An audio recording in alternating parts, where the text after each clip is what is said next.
자, 오늘 성경 말씀을 같이 보도록 하겠습니다. 성경 말씀은 창세기 39장입니다. 창세기 39장 1절로부터 6절까지 말씀입니다. 창세기 39장 1절부터 6절까지 말씀입니다. 자, 다 타신 줄 알고 한 절씩 교독하겠습니다. 우리 친구들은 큰 소리로 읽어주시기 바랍니다. 39장 1절부터 6절까지 말씀입니다. 요셉이 이끌려 애굽에서 내려가매 바로의 신하 시위대장 애굽 사람 보디발이 그를 그리로 데려간 이스마엘 사람의 손에서 그를 산이라. 여호와께서 요셉과 대하심으로 그가 형통한 자가 되어 그 주의 복 사람의 집에 있으니 그 주인이 여호와께서 그와 함께 하심을 보며 또 여호와께서 그의 범사에 형통케 하심을 보았더라. 요셉이 그 주인에게 은혜를 입어 지임에 그가 요셉으로 가진 총무를 삼고자 자기 소유를 다 그 손에 임하니 그가 요셉에게 자기 집과 그 모든 소유물을 주관하게 한 때부터 여호와께서 요셉을 위하여 그 애굽 사람의 집에 복을 내리심으로 여호와의 복이 그의 집과 밭에 있는 모든 소유에 미친지라. 주인이 그 소유를 다 요셉의 손에 위임하고 자기 식료에는 간섭하지 아니하였더라. 요셉은 용모가 준수하고 아담하였더라. 아멘. 감사합니다. 오늘 이 말씀을 가지고 설교를 하는데요. 설교가 많습니다. 아마 걱정이 될 텐데 페이지를 줄여보려고 무진애를 썼습니다. 시간이 되는 데까지, 허락하는 데까지 좀 빠른 시간 내에 가보자 합니다. 특별히 오늘 이 창세기 말씀은 여러분들도 잘 알고 있는 말씀이며 설교의 예화에서도 많이 들었던 바로 요셉이라고 하는 인물에 대한 이야기입니다. 창세기에는 아담이 타락한 직후부터 특별한 혈통을 선택하는 하나님이 선민을 택하는 과정이 나옵니다. 또한 12장부터 50장까지는 네 족장의 이야기로 시작이 됩니다. 아브라함, 이삭, 야곱을 거쳐 오늘 본문에 있는 네 번째 족장인 요셉에 대해서 이야기합니다. 우리 친구들은 빨리빨리 대답이 나와야 합니다. 선생님이 여기 서 있는데 난 모르겠는데요. 이런 표정으로 있으면 네, 알겠습니다. 감사합니다. 자, 그 얘기가 37장 2절부터 시작이 되고 있는데 오늘은 우리가 39장을 보고 있습니다. 성경을 찾아가면서 몇몇 구절들을 보면서 오늘 하나님이 요셉에게 어떻게 역사하고 계시는가를 통해 은혜 받기를 소원합니다. 특별히 37장 2절부터 시작되는 요셉에 대한 이야기는 50장 26절에 가서 요셉이 110세의 죽음에라고 말하면서 우리에게 있어서 가장 중요한 창세기의 뒷부분에 그것도 꽤 많은 장을 차지하고 있다는 사실을 우리는 알 수 있습니다. 여러분, 요셉을 떠오른다면 어떤 단어들이 떠오릅니까? 요셉에게 있어서는 생각처럼 우리가 생각하는 것보다 더 많은 키워드를 가지고 있습니다. 제가 지금부터 불러드리는 키워드를 생각할 때 여러분이 그동안 들었던 요셉에 대해서 또 우리가 알고 있는 성경적 지식의 이 키워드들이 정말로 그런가 한번 생각해 보시기를 바랍니다. 첫 번째 키워드는 꿈입니다. 사랑입니다. 아들, 미움, 형제, 유혹, 저항, 옥에 갇힘, 잊혀짐, 높아짐, 상급, 함께하심, 양심, 일깨우기, 슬픈 아버지의 탄식, 은혜, 축복, 가족, 재회, 순전한 삶, 인생의 황혼기. 더 많은 단어들이 있겠습니다만 이 단어들이 요셉이라고 하는 사람을 나타내고자 하는 키워드라고 생각을 합니다. 이 많은 단어 중에 저와 여러분은 어떤 단어가 과연 요셉에게 합당한 단어인가 한 번쯤 생각해 보시기 바랍니다. 오늘은 그 중에서도 가장 험난했던 형들의 미움에 의해 죽음을 모면하고 노예로 팔려가고 다시 감옥에 이르는 시간이었지만 그러면서도 순전하게 하나님을 의지하며 살아낸 요셉을 만나려고 합니다. 하나님께서 어떻게 인생을 세우시고 그 인생 위에 구속의 역사를 쓰고 계시는가 하는 것이 오늘 말씀을 통해 배우기 원하는 제목입니다. 오늘 설교의 제목은 순전한 삶을 살아낸 인생, 순전한 삶을 살아낸 요셉이라고 저는 생각을 하고 비록 제 나이가 많지는 않지만 준비하면서 제게 주신 은혜를 함께 나누고자 합니다. 또한 오늘 말씀을 통해 저와 여러분은 예배 후에 돌아가서 오늘 3절에 보면 그 주인이 여호와께서 그와 함께 하심을 보며라고 한 것처럼 이 보다라는 말이 발견했다, 깨닫는다, 확인해서 안다라는 뜻입니다. 요셉의 삶을 여러분 모두가 깊이 공부하고 어떻게 하나님께서 그 요셉의 삶을 이끌어 주셨는가를 도전받으며 이 요셉에 나타나신 하나님을 나도 나의 하나님으로 섬기기를 소원합니다. 순전한 삶을 살아내는 사람은 첫째, 하나님이 함께 하시는 삶입니다. 오늘 39장 2절을 같이 한번 읽어볼까요? 시작. 여호와께서 요셉과 함께 하심으로 그가 형통한 자가 되어 그 주인 애굽의 집에 있으니 라고 되어 있습니다. 요셉은 어떤 삶의 고난을 겪었는지 저와 여러분은 이미 많은 설교와 요셉이라고 하는 인물을 통해서 잘 알고 있습니다. 그런데 말입니다. 대부분 우리는 꿈 때문에 형제들의 일을 고자질하다가 잘난 체 하다가 그래서 그렇게 되었다. 전라도 말로 이를 우리는 오지 싸다라고 합니다. 이 오지라는 뜻은 마음으로 흡족하다라는 뜻입니다. 정말 여러분도 요셉이라는 인물에 대해서 그렇게 생각하십니까? 반면에 어떤 사람은 결과치고는 너무 심했다. 그래도 성공해서 총리가 되지 않았느냐? 총리가 될 것 같으면 나도 그 정도의 고생은 할 수 있다. 이렇게 말하기도 합니다. 아쉽지만 그러나 그 말씀들 속에는 인생을 가치 있게 여기고 우리의 삶을 하나님 앞에서 조금 더 나은 삶이라고 거짓으로 속이고 있는 얄팍한 교만이 숨쉬고 있다는 것을 저와 여러분 알아야 합니다. 우리는 시간만 있다면 우리가 살아가는 인생을 매우 가치 있는 인생으로 여기고 있다는 것입니다. 그러나 오늘 성경의 본문을 통해서 우리의 모습은 죄인일 뿐이며 하나님이 간섭하지 않으면 결국 감옥과 같은 무엇인가에 붙잡힌 삶을 살 수밖에 없다는 사실을 오늘 말씀을 통해서 알고 있습니다. 성경은 이것을 죄인 되었다라고 얘기합니다. 그리고 그 죄는 그 죄의 결과는 죽음이다라는 사실을 또한 우리에게 이야기하고 있다는 사실입니다. 그런데 오늘 우리가 읽었던 이 본문의 말씀에서는 여호와께서 그와 함께 하셨다라고 하는 특별한 내용이 숨어 있습니다.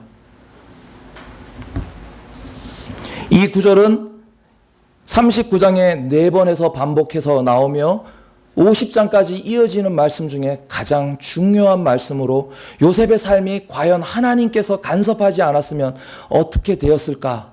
또는 하나님께서 하셨기 때문에 그렇게 될 수밖에 없었다라고 하는 우리의 단순한 믿음을 좀 더 하나님이 어떻게 역사하고 계시는지를 들여다볼 수 있는 기회가 된다는 것입니다. 잠시 우리는 여기서 요셉을 돌아보기를 원합니다. 요셉은 꿈을 꾸는 자였습니다. 그리고 부모에게 고자질 역시 잘하는 소년이었습니다. 그래서 그는 그 형들의 미움을 받아서 죽음까지 이르게 되었지만 르우벤은 죽이지 말자. 왜 피를 우리 손에 묻히느냐? 라고 구덩이에 넣어두었습니다. 그러나 유다는 지나가는 상인들을 보며 야, 우리가 손에 피를 묻히지 말자. 저 동생을 팔자. 라고 해서 그 죽음을 간신히 모면하게 됩니다. 그리고 오늘 39장 1절에 이르러 요셉이 이끌려 애굽에 내려가매라고 기록이 되어 있습니다. 여러분, 이것이 우리 사람에게 기록된 인간의 역사입니다. 그러나 1절에 요셉이 이끌려 애굽으로 내려가매라고 하는 이 말씀 속에는 하나님께서 그 민족을 붙잡으시고 그 민족이 궁핍한 가운데서 구원하시기 위하셔서 애굽으로 인도하시는 하나님의 구속의 역사가 보이지 않는 한층 위에서 역사하고 있다는 사실입니다. 하나님이 강권에서 그를 애굽으로 끌고 내려가서 어쩔 수 없는 삶을 살게 하는 것이 아니라 인간의 삶은 마치 팔아내고 그 사람을 죽이지 말고 그 사람을 저기다 팔아버리고 라고 하는 생각들 연속 손상이 있지만은 39절 첫째 시작하는 그 애굽으로 내려가는 것은 하나님께서 그 백성을 어떻게 부흥시키시고 어떻게 더 큰 민족을 이루시고자 하는 하나님의 뜻이 인간의 역사보다 더 크게 작동하고 있다는 사실을 우리는 잊지 말아야 된다는 것입니다. 이렇게 네 번이나 성경은 요셉이 여호와께서 그와 함께 하셨다라고 기록됩니다. 첫 번째는 팔려와서 보디발 장군 집에 다시 팔려간 상황입니다. 그 이후 21절과 23절이 있는데요. 21절을 같이 한번 읽어볼까요? 21절 시작. 여호와께서 함께 하시고, 여기에서 요셉과 함께 하셨던 이유는 또 그가 보디발 장군의 아내의 유혹을 뿌리치고 내가 하나님 앞에서 득죄할 수 없다는 그의 고백 때문에 그는 더 어떻게 됩니까? 감옥에 갇히게 됩니다. 그 감옥에 갇히는 장면 앞에 나오는 것이 바로 여호와께서 요셉과 함께 하셨다는 겁니다. 여러분, 오늘 3절 말씀을 같이 한번 읽어보면 이 3절에는요 매우 중요한 의미와 우리가 다시 한번 고민해야 할 말씀들이 나옵니다. 3절 한번 읽어볼까요? 시작. 주인이 여호와께서 그와 함께 하심을 보며 또 여호와께서 그의 검사에 형통케 하심을 보았더라. 아멘. 이 말씀은 과거의 형태로 본다면 여호와께서 함께 하셨으므로 여기까지 왔다라고 볼 수 있는 것입니다. 그런데 그 요셉은 형통한 자가 되어 있었다라는 것입니다. 그리고 미래적으로 볼 때는 여호와께서 함께 하실 것이다라는 사실입니다. 또 조금 더 나아가 본다면 범사에 형통케 하실 것이라는 뜻입니다. 이 문단은 세 문단으로 나눠져 있습니다. 바로 여호와께서 그와 함께 하셨다는 것입니다. 그 함께 하셨다는 사실을 보았다라는 것입니다. 그리고 그가 형통케 한 자가 되어서 보디발 장군 집에 왔다는 사실입니다. 그는 노예로 붙잡혀 온 것입니다. 가족, 그것도 가장 친한 자기 형제의 배신, 그 배신을 겪고 팔려서 보디발 장군 집에 왔음에도 불구하고 성경은 여호와께서 함께 하셨을 뿐만 아니라 그가 형통한 자가 되어서 보디발 장군 집에 왔다라고 이야기합니다. 우리는 지금 성경을 보고 있습니다. 이 성경의 요셉은 우리가 보고 있는 이 장면을 보고 있지 않습니다. 우리는 하나님께서 종결된 계시인 성경을 통해서 소위 말하는 감독판, 감독이 이 극을 어떻게 이끌고 가시는가에 대한 해설이 붙어 있는 장면을 보고 있다는 사실입니다. 그러나 그 자리에 붙잡혀간 요셉은 자신이 어떤 상황인지를 알지 못한 채 그저 노예로 붙잡혀가서 보디발 장군 집에 다시 팔리는 장면이라는 것입니다. 그리고 그는 10년이라는 시간 동안을 노예의 삶으로 삽니다. 그러면서 그에게는 하나님을 드러내는 귀한 역할을 하나님께서 요셉을 통해서 이루어냅니다. 어떻게 해요? 3절의 말씀에 여호와께서 그와 함께 하심을 보며, 여호와께서 요셉과 함께 하신 것을 그 주인 보디발이 봤다는 사실입니다. 그 본다라는 동사는 제가 처음에도 말씀드렸습니다. 발견했다는 것입니다. 내가 그것을 알기 위해서 체험했다는 뜻입니다. 그 장군이 바로 그 소년 하나, 노예로 잡아온 17살 된 소년 하나가 믿는 하나님을 발견하고 보고 그가 하나님을 함께 하심을 알았다라고 말하고 있는 것입니다. 그랬던 보디발은 그에게 자신이 가지고 있던 모든 것을 맡기는 결과로 나타나고 있습니다. 그런데 말입니다. 여기서 우리는 이런 생각을 하게 됩니다. 여호와께서 함께 하셨으니 잘 되었다.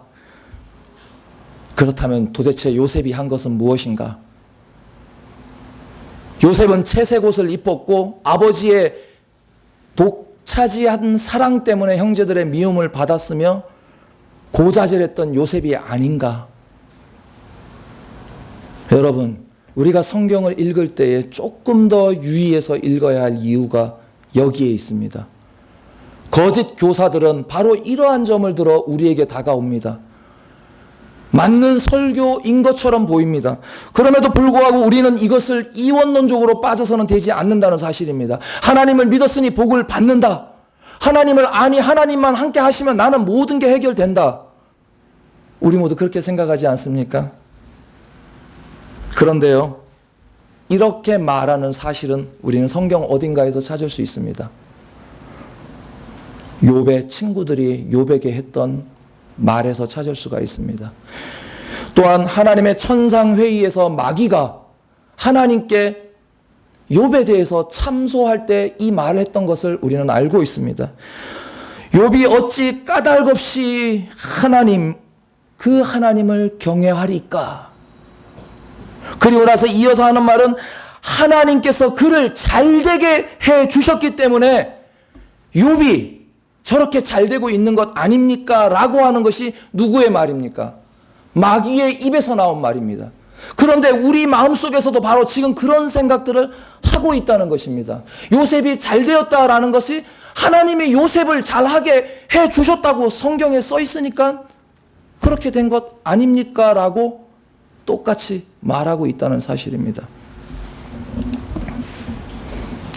성경을 앞장으로 돌아가서 37장을 펴니다. 그리고 37장 2절을 같이 읽어보겠습니다. 시작. 요셉이 17세 소년으로 그 형제와 함께 양을 칠 때에 그 아비의 첫 디다와 실바의 아들들도 더불어 함께하였더니 그가 그들의 과실을 아비에게 보았더라. 이 37장 2장은 바로 요셉의 역사를 시작하는 첫 단추입니다. 그러면서 그 장에서 그 절에서 요셉에 대해서 설명합니다. 그 요셉의 나이는 몇 살이었다고요? 17세라고 기록되어 있습니다. 그리고 그는 그 형제와 함께 양을 쳤다라고 기록되어 있습니다. 그러나 3절에는 그를 사랑함으로 채색옷을 지어 입혔다라고 얘기했습니다. 이 채색옷을 입은 사람은 양을 치기에 적당한 복장이 아닙니다. 그럼에도 요셉은 양을 치는 일을 계속했습니다. 뿐만 아니라 그는 빌하와 실바의 첩들의 아들과 함께 있기를 주저하지 않았습니다. 비록 아버지의 지나친 사랑이 요셉의 형들에게 미움을 갖는 동인이 되었습니다. 우리가 잘 알고 있다시피 그의 꿈 이야기 때문에 결국은 형들의 미움을 사게 되는 촉발되는 과정이 있었던 것도 사실입니다. 그러나 그것은 그가 어리석었기 때문에 철없는 행동으로 한 것으로 보아서는 안 된다는 사실입니다. 왜냐하면 그 시대에 하나님이 선택한 아브라함, 이삭, 요셉, 그 전에 그 아버지 야곱의 족속은 매우 작은 족속이었습니다. 매우 부족한 인원이었습니다. 그들이 애굽으로 들어갈 때 그 사람의 인원이 70명이라고 성경에 기록하고 있기 때문입니다.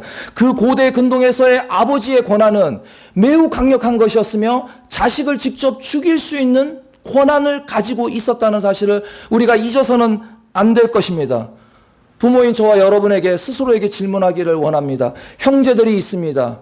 그 형제가 동생의 잘못을 보고 감싸주거나 그 잘못을 같이 동참하여서 일을 저지르는 것이 올바른 행동이겠습니까? 자기가 볼 때 자기가 해결하지 못하는 행동을 부모에게 말하여서 그 행동을 바로 잡으려고 하는 것이 올바른 행동이겠습니까?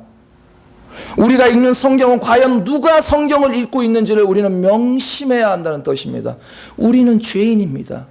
죄인이 성경을 읽을 땐 죄인이라는 안경을 쓰고 읽을 수밖에 없는 것입니다. 부분적으로 알고 있는 성경은 성령의 의지에서 그 성령이 우리에게 성경의 한 구절 한 구절을 깊이 해석하지 않도록 한다면 우리는 요셉이 그저 고자질하는 어린아이로밖에 보이지 않는다는 것입니다. 그뿐만 아닙니다. 그는 아버지의 명령을 따라서 형들을 찾아 나서기를 거절하지 않는 17세 소년이었습니다. 세겜으로 양들을 몰고 형들이 갔습니다. 그 세겜은 어떤 곳이었습니까? 야곱의 딸 디나가 욕보임으로 인하여서 그들이 그들에게 할례를 요구하고 일순간에 그 민족을 말살했던 동네가 바로 세겜입니다. 그런데도 불구하고 그 세겜으로 양을 모고 양을 치러 갔던 형들에 대해서 야곱은 걱정이 되고 그 형제들이 잘 있는지를 보고받기 위하여 요셉을 보냅니다.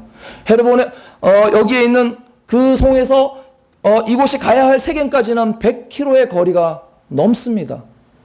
그곳에 갔습니다. 그러나 형들은 이미 다시 도색이라고 하는 다른 곳으로 풀을 찾아 떠나고 말았습니다. 그렇다면 그는 그 자리에서 끝나고 돌아와서 아버지에게 내가 갔더니 없습니다 라고 해도 아무런 문제가 되지 않지만은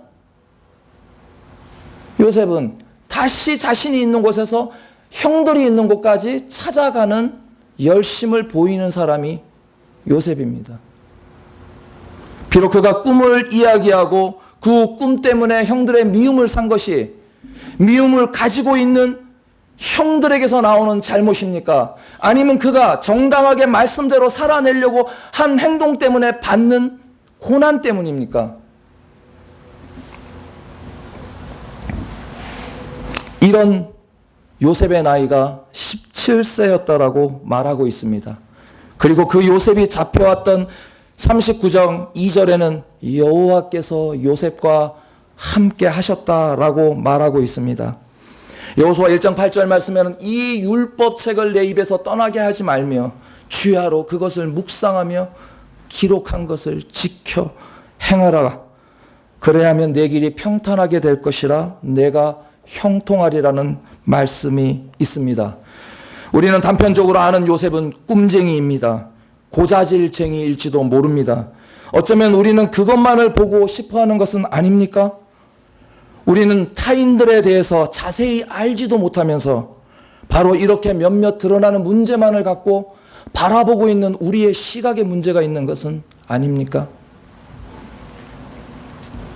여러분, 우리는 하나님 앞에서 또 하나님께서 우리와 함께 계시기를 늘 기도하며 바라고 있습니다. 그런데 오늘 요셉을 보니 그 시기가 바로 고난과 함께 이루어진다는 사실을 알 수 있습니다. 때론 고난으로 가는 길인 것 같고 때로는 고난이 시작되는 지점인 것도 같습니다. 요셉은 이런 고난을 어떻게 대했습니까? 두 번째, 요셉은 자신에게 있는 이 일들에 대해서 하나님의 주권을 인정했습니다. 그는 이미 아버지 야곱을 통해 하나님을 알고 있었습니다. 그 앞장에 있는 33장 7절에서 그는 레와와 함께 자기 큰 아버지 에서를 만나는 과정에 큰 아버지 에서에게 인사하는 장면이 나옵니다. 그렇다면 당연히 그는 세 때로 나누어져서 보내고 아버지는 혼자 약복강에 기도하는 것을 알았을 것입니다. 뿐만 아니라 환도뼈가 쳐져 부러져 굽신거리며 절뚝거리며 자기들에게 오는 것을 알았을 것입니다. 그리고 기도하는 사실을 여러분들은 알고 있습니다. 어떻게 기도합니까? 이삭의 하나님, 아브라함의 하나님. 그 하나님은 만군의 하나님이었음에도 불구하고 창세기가 이뤄가는 그 네 대의 족장들에게 있어서는 바로 내 아버지가 믿는 하나님이라는 사실입니다. 이삭의 하나님, 아브라함의 하나님이라는 사실입니다. 이 사실을 요셉은 충분히 알고도 남았을 것입니다. 누구보다도 인생의 나그네처럼 살았던 야곱이라면 그가 라반의 집에서 수모를 겪으며 일하고 하나님께서 그에게 보내주신 축복의 사실을 알았던 야곱이라면 그 야곱이 자녀들에게 하나님의 절대 주권과 하나님이 우리 가족을 어떻게 그 아버지 때부터 그 할아버지 때부터 인도하셨는가를 분명히 가르쳤다는 사실입니다.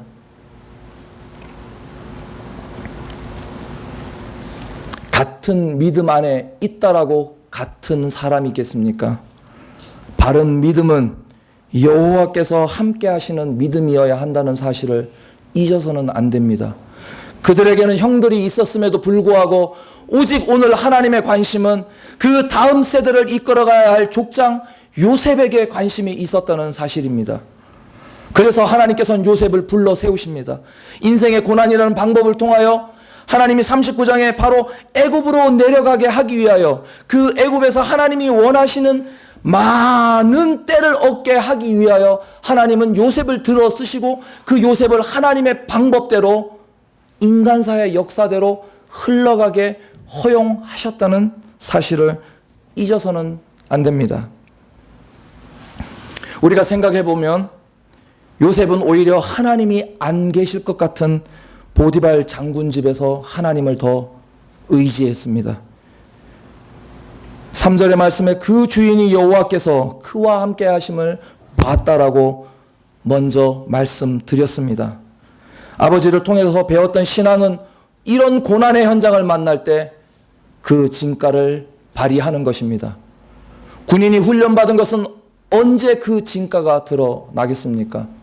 사업을 하는 사람들이 사업의 어려운 기간들을 수업료를 내면서 배웁니다. 세금 내는 것을 몰라서 배웁니다. 사람들을 만나는 것을 몰라서 배웁니다. 세금 계산서를 내는 것을 몰라서 배웁니다. 이렇게 배웠던 것들이 언제 진가를 나타내겠습니까? 학생들이 중학교, 초등학교, 중학교, 고등학교 이렇게 배웠던 이 배움을 언제 그 진가를 나타내겠습니까? 그 진가는 바로 고난의 현장에서 나타난다는 사실입니다. 신앙이라고 하는 그 진가는 반드시 고난이라는 과정을 통과해야지만 그 신앙이 정금으로 변한다는 사실입니다. 그 결과 그는 모든 소유를 보디발을 통해서 위임받는 총무로 결과를 얻게 되었습니다. 5절 말씀에 그가 요셉에게 자기 집과 그 모든 소유물을 주관한 때부터다라고 얘기했습니다. 이어지는 말씀은 하나님께서 여호와께서 요셉을 위하여 그 애굽 사람의 집을 내리셨다라는 것입니다. 복의 근원은 어디에서 옵니까? 그리고 그 복의 근원은 누구를 통하여 전달되는 것입니까? 바로 오늘 하나님을 믿겠다라고 하는 사람, 그 고난의 현장이라도 제가 가겠습니다 라고 하는 사람을 통해서 여러분, 하나님이 이 땅에 허락하신 복은 저와 여러분을 전달자를 만들어 그 현장에서 쏟아진다는 사실을 분명히 성경은 우리에게 보여주고 있습니다. 이쯤에 우리는 잠시 생각을 접고, 그렇다면 형들은 어땠을까요? 자신의 동생을 죽이기로 했다가 팔기로 해서 결국은 팔아버린 형들은 어떻게 되어 있을까요? 그 아비에게 거짓말로 자신의 동생에 대해서 잘못 숨겼습니다. 죄라고 되는 인생은 이렇게 죄된 인생을 살아갈 뿐입니다. 오늘 성경은 37절과 39절을 왔다 갔다 하고 있는 그 38절 사이에 38장에 그 유명한 유다와 다말이라고 하는 여인을 집어 놓았습니다. 혹시 제가 먼저 설교했던 설교를 기억하십니까? 아합이 죽음을 향해 가기 전에 그 가운데 껴있던 벨라못을 얻기 위해서 그가 가장 악랄한 방법으로 그것을 취했던 장면은 성경의 그 중간 부위에 끼워 넣은 것처럼 오늘도 요셉의 일대기를 설명하는 그 첫 장 가운데에 하필이면 아무 상관도 없는 것 같은 유다와 다말의 사건을 집어넣음으로 인하여 잠시 우리는 죄인된 인생의 삶이 어떻게 지나가는지를 성경을 통해서 볼 수가 있습니다. 37장 20절로 가서 한번 말씀을 읽어보겠습니다. 37장 20절입니다. 시작. 그를 죽여 함정에 던지고 우리가 말하기를 악한 짐승이 그를 잡아먹었다 하자 그 꿈이 어떻게 되는 것을 우리가 볼 것이냐 하는지라. 왜 그랬습니까? 그들이 죽이려고 했던 이유는 무엇입니까? 죽이면 그 꿈대로 안 될 것이다 라고 하는 생각 때문입니다. 그리고 그것을 한번 지켜보겠다라고 하는 가장 본질적인 인간의 마음 아니겠습니까?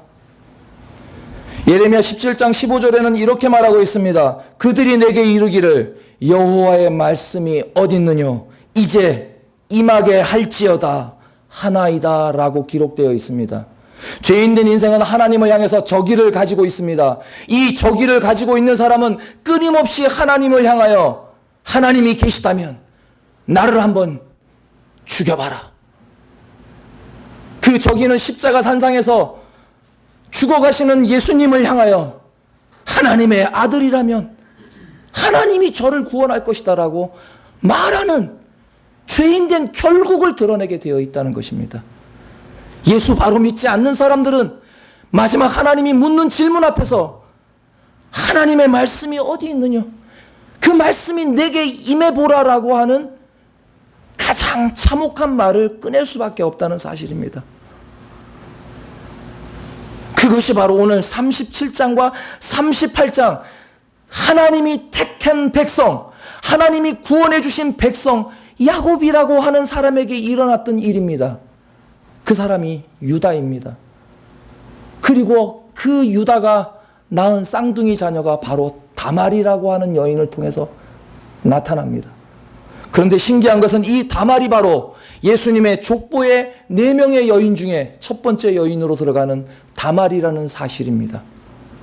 이 다말은 자기의 남편이 죽자 그 계대의 법칙에 따라서 동생을 달라고 합니다. 이렇게 욕심을 부리던 그는 자신의 신분과 자신의 원한 이유 때문에 그 시부와 잠자리를 하는 결과를 낳았습니다.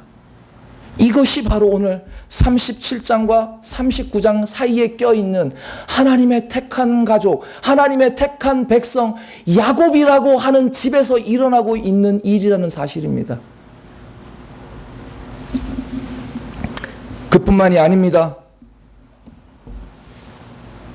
이미 그는 세겜 족속을 다 쳐서 멸해버렸던 잔인한 사륙의 가족이었습니다. 그뿐만 아닙니다. 르우벤은 그의 야곱의 첩과 동침했던 사건이 있었던 가족입니다. 그랬던 가족이 미워하는 요셉쯤 버리는 일은 너무나 당연한 일 아니었습니까? 그것이 어쩌다 우발적으로 발생해서 버리려고 했던 일로 치부될 수 있겠습니까?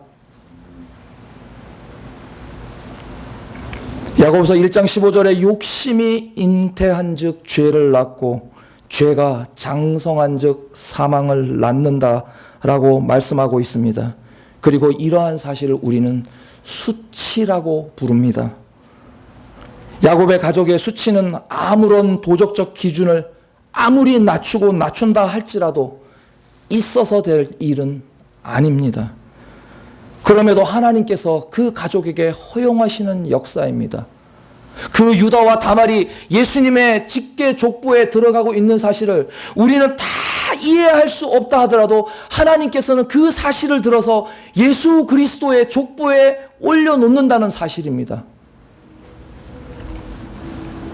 성경은 2장을 나란히 배치하면서 여호와께서 함께 계시는 인생과 자신의 의지대로 죄를 잉태하고 살아가는 인생을 그대로 교차해서 우리에게 보여주고 있습니다. 육신의 고난을 기꺼이 받으면서도 마음의 평화를 지키려고 했던 요셉이 보인다면 육신의 안락과 자기의 욕심과 미워하는 마음을 쫓아 동생도 죽이기를 서슴지 않았던 형들의 삶을 그대로 우리에게 같이 보여주고 있습니다. 요셉은 보디발 장군 아내의 유혹을 받습니다. 오늘 하루만 있는 유혹이 아닙니다. 39장 10절에 보면 날마다라고 되어 있습니다. 11절에 보면 피했던 요셉을 보여줍니다. 이렇게 다가오는 죄는 결국 절호의 찬스를 잡습니다.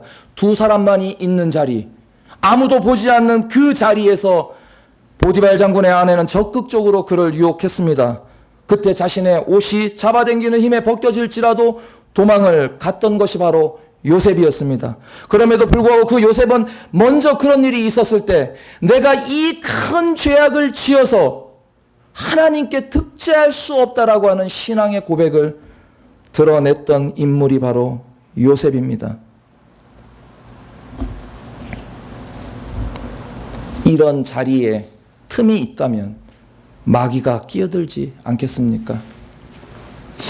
저와 여러분이 조금 더 잘되고 조금 더 은밀해지고 조금 더 깊어지기 시작한다면 그런 자리에 마귀가 틈을 벌리고 들어와서 안주하려 하지 않겠습니까?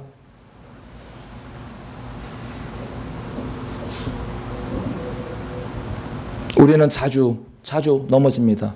무엇보다 특히 잘 해보려고 할 때 넘어질 때 속상합니다. 하나님 말씀대로 사업을 하고 하나님 말씀대로 학교에서 신앙생활을 하고 친구들을 만나고 무엇인가를 해보려고 할 때 넘어집니다. 그럴 때 우리는 더 큰 상처를 받습니다. 하나님 때문에 잘 해보려고 하는데 왜 이렇게 안 될까요?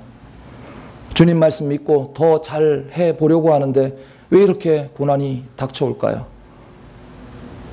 요셉은 10년 동안 그의 청결한 삶에 결국은 더 깊은 감옥으로 들어가게 됩니다.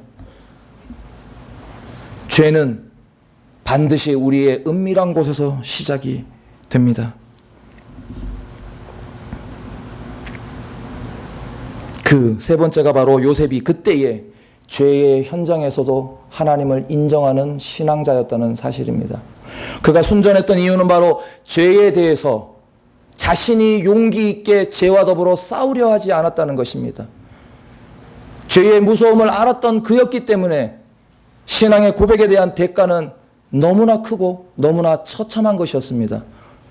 그의 말을 들은 남편은 결국 그를 죽일 수 있음에도 불구하고 왕의 신하들이 갇히는 옥에 갇히게 되는 것입니다. 이럴 때 우리는 뭐라고 얘기를 해야겠습니까? 마태복음 10장 32절에 이런 말씀이 있습니다. 누구든지 사람 앞에서 나를 시인하면 나도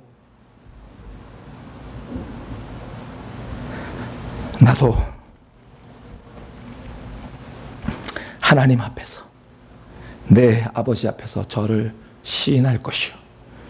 누가복음의 말씀에는 더 나아가서 이렇게 얘기합니다. 하나님의 사자들 앞에서 저를 시인할 것이다 라고 말합니다. 마태복음 10장 33절에 가면 이어지는 말씀에 누구든지 사람 앞에서 나를 부인하면 나도 하늘에 계신 내 아버지 앞에서 저를 부인하리라 라고 하시는 예수님의 말씀이 있습니다. 신앙은 끝까지 감내하는 것입니다. 하나님께서 그를 잘 살폈다라고 우리는 말하기 이전에 요셉이 어떤 상황에 있었으며 그 상황들 속에서 어떻게 하나님을 의지하려고 애썼는가를 우리는 성경을 통해서 끊임없이 찾아내어야 합니다. 불과 몇 세기 전에 성경을 번역했다고 죽었습니다. 영역으로 된 성경을 읽었다고 죽었습니다. 제사장들이 입는 아론의 조끼를 안 입고 미사를 드렸다는 이유만으로 죽었습니다. 오늘날 우리는 IS라고 하는 그 사람들에게 예수 믿느냐? 그렇다라고 하면 배에서 그저 밀쳐서 죽여버리는 상황을 우리는 유튜브를 통해서도 보고 있습니다. 그뿐만 아닙니다. 나는 이슬람인으로 태어났지만 그리스도인으로 죽는다라고 말하면서 죽어가는 사람이 동시대에 우리와 멀지만 동시대에 아직도 예수를 주라 시인하는 사람들이 있다는 사실입니다. 우리에게 다가오는 고난은 이렇게 목숨까지 요구하는 고난입니까? 그저 우리에게 다가오는 고난은 수요 예배, 금요 기도회, 주일날 교회 가는 것, 어쩌면 잠을 이기고 하나님 말씀 듣는 것, 이 정도의 고난에 불과하지 않습니까? 아니면 이 말씀 때문에 내가 그런 고난이면 나는 정말로 그렇게 할 수 있습니다라고 말하겠습니까? 요셉은 채색옷을 입었음에도 불구하고 양치는 일에, 기본적인 일에 함께 했다고 성경은 기록하고 있습니다. 가장 작은 일을 하지 않으면서도 내가 큰 일을 만나면 할 수 있다는 것은 도대체 어떤 믿음에서 나온 믿음이란 말입니까?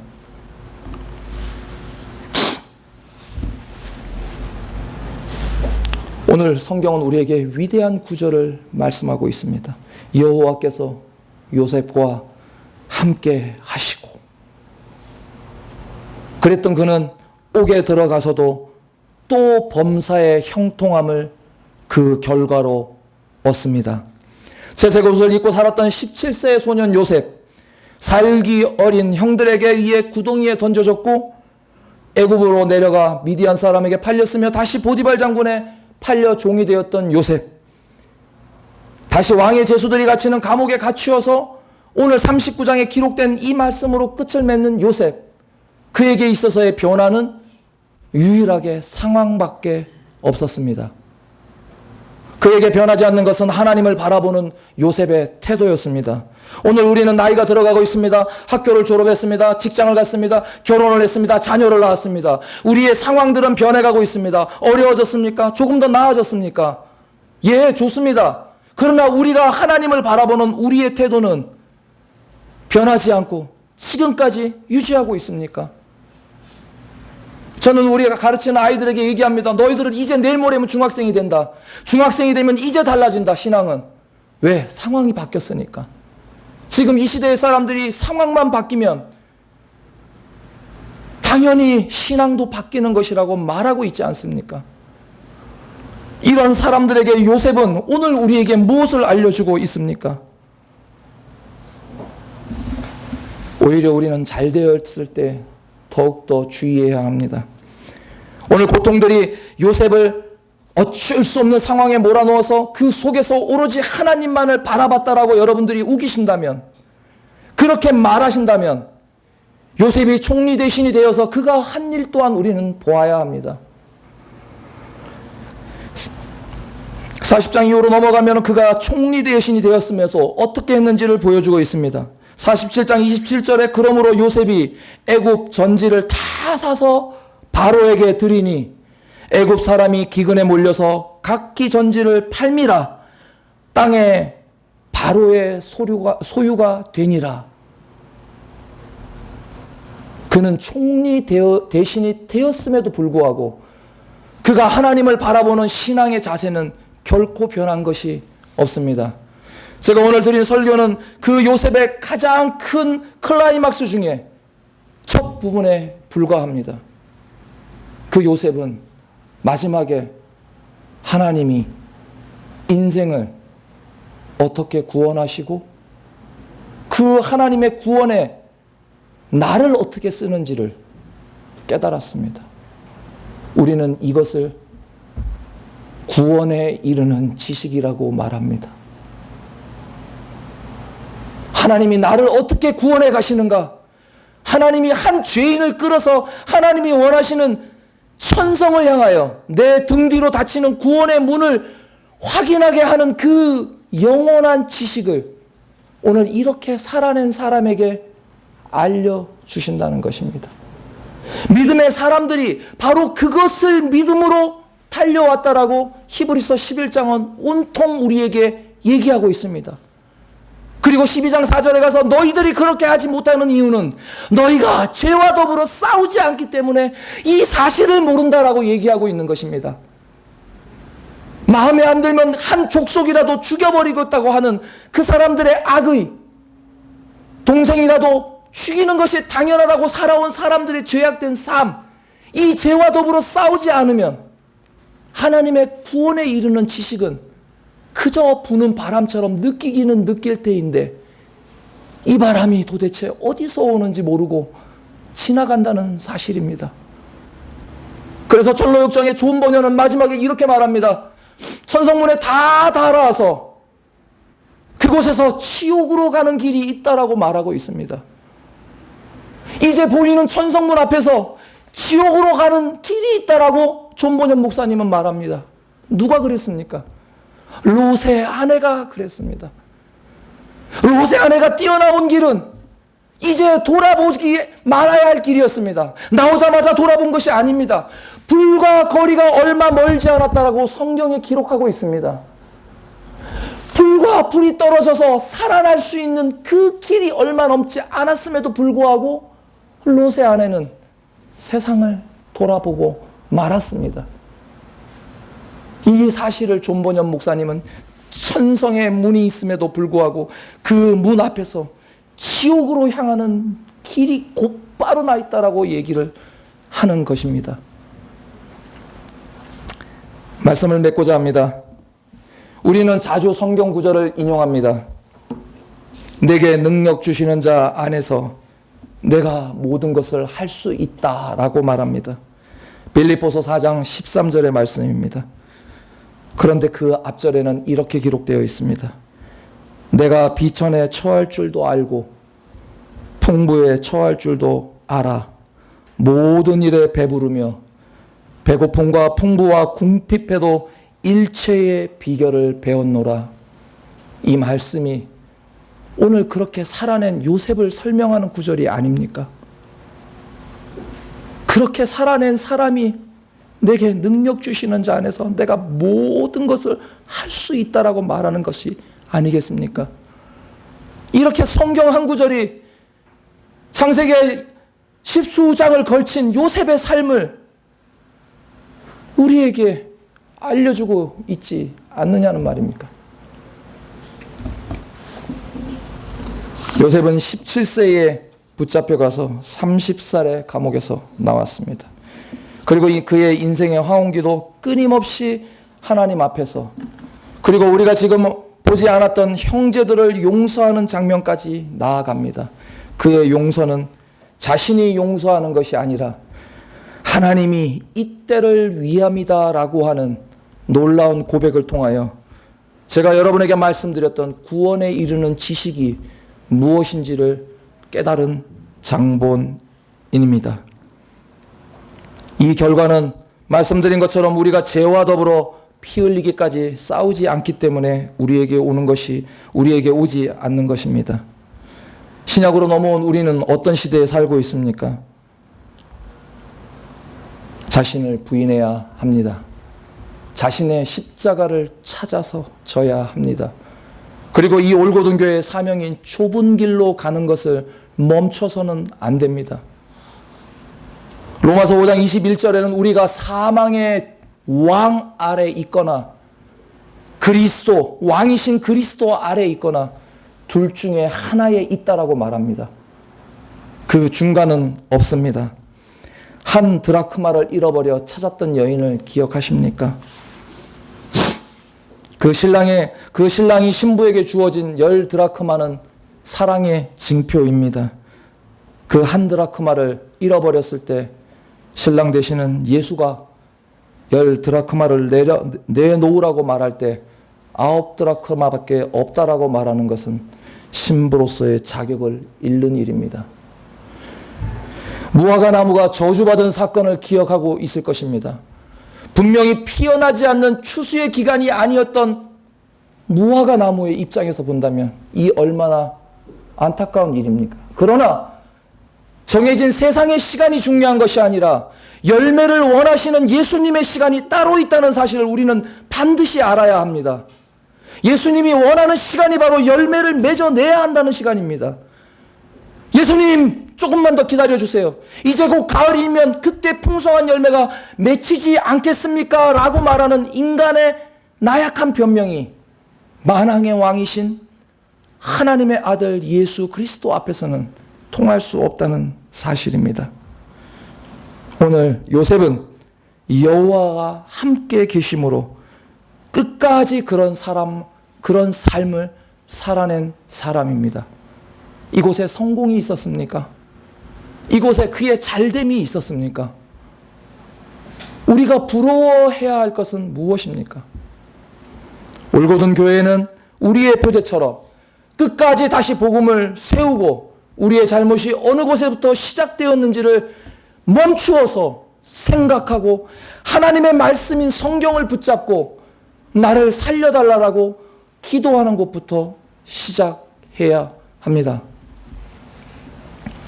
감사합니다. 기도하겠습니다.